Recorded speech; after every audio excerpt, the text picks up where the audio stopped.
Bueno, claramente una señal positiva. Recordemos que teníamos, Alejandro, estos derechos, estas alícuotas hasta el 30 de junio. Era un decreto que era provisorio y temporal. Después volvieron a subir la soja al 33%, el maíz al 12%, y únicamente había quedado para la excepción de la baja para el trigo y la cebada hasta el 30 de marzo. Bueno, el evento de la rural es el evento político del agro para la Argentina, y queda claro que este gobierno también lo ve de esa manera, y el presidente aprovechó esta oportunidad para en su discurso poder anunciar la baja de retenciones que ha sido publicada hoy en el boletín oficial. Es una baja permanente, y esto quiero rescatar el concepto de la permanencia, ¿no? Porque veníamos con regímenes temporales desde el gobierno anterior también, y todos sabemos que los regímenes temporales pueden ser algo bueno, pero de corto plazo, pero la verdad que no sirve para crecer. Ahora, al ser algo permanente, hay una perspectiva de una mayor superficie de soja y de maíz, que ya es alentador. Por supuesto no es la solución es seguir bajándolos, y seguramente el presidente en la próxima exposición rural de Palermo seguirá esa ruta descendente para tratar de ir eliminándolos paulatinamente.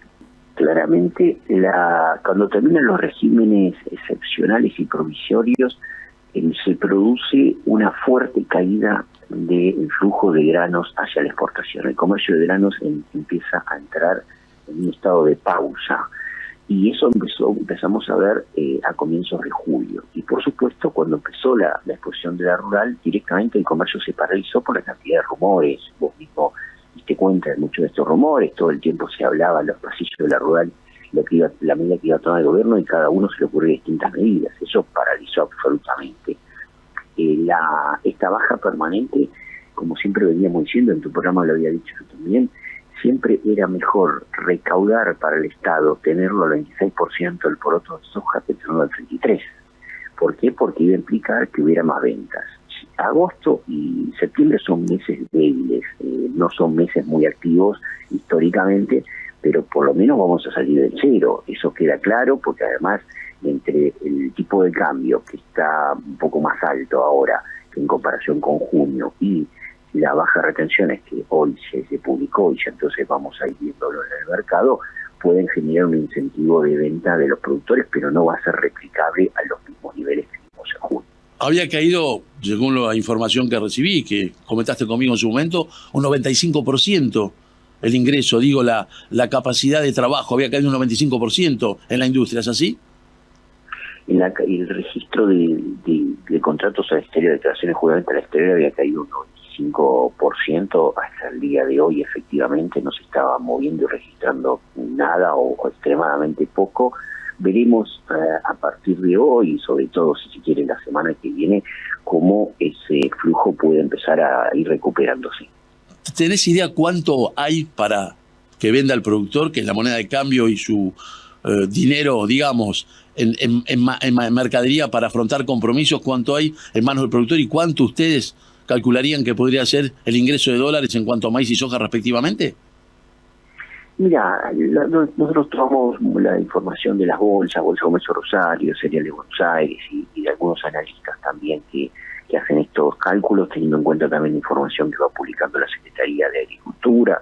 Estamos hablando de unos 20 millones de toneladas de soja que aún no tienen precio en el mercado argentino, y un volumen un poco inferior para el caso del maíz. En términos de dólares totales, estamos hablando de alrededor de 12.000 millones de dólares. Pero nunca, esos 12.000, y bueno aclarar, no es que son de ejecución inmediata. Estamos hablando de acá hasta la próxima empalme de la campaña gruesa, ingreso, si se quiere, después en el medio de la cosecha fina, que pinta bastante bien en términos climáticos. Vamos a ver cómo sigue esta situación. Gustavo, no te quiero molestar más, te agradezco tu tiempo. Última pregunta de mi parte. ¿Se está pidiendo que esto, más allá del decreto que salió en el boletín oficial, sea consensuado por una ley?